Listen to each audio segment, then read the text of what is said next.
Well, the Western Cape is one of the provinces where some stations have run out of the ballot papers, and the IEC says it will follow up on the reports that in Wellington voters were separated by race. Let's go across to Lindsay Dinger for more. Lindsay, this issue around the separation of individuals by race it seems to be bizarre, especially 25 years into our democracy. Has there been any official confirmation in terms of what was the reasoning behind it, what will happen as a result of it, and also where are we standing currently? Good evening, Faith. Well, the IEC, not officially, just from talking to them on the floor here, saying that their understanding at this time is that people were separated not for any racial reasons, rather that people had turned up at the station where they are not registered to vote, which requires them to fill in a separate form, and that people were separated, those who needed to fill in the form, those who are already registered at the station and could just proceed and make their vote. I'm seeing a lot of backlash, people not buying that story. We wait for an IEC press conference a little bit later this evening when all the polling stations have closed to give some clarity on that.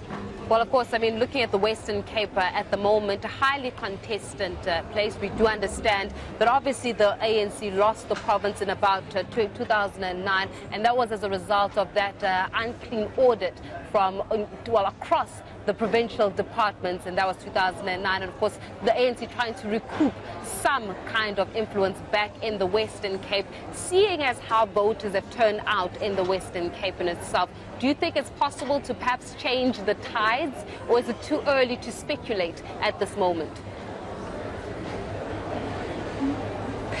Faith, I'm going to let Judith February from the Institute of Security Studies answer that question. I'm not going to wage a bet on that. We were talking about that earlier, Judith. Faith saying there whether you think the ANC can turn the tide in this province. I don't think so. I think there's been a lot of hype over the past few days, and especially since the DA clearly has got a little bit nervous about the Freedom Front Plus, the ACDP. We've talked about this, and of course the Good Party. And given the kind of issues that the DA has had to face in the city and also in the province, it's had a negative impact on their campaign.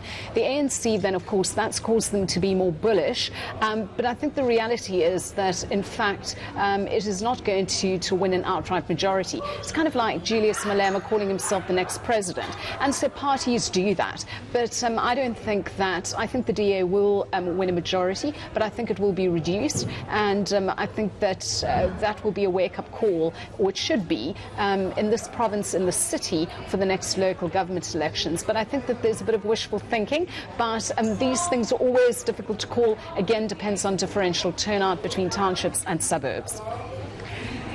Faith, so we'll wait and see how that turns out. There's the final push, just less than 2 hours to go.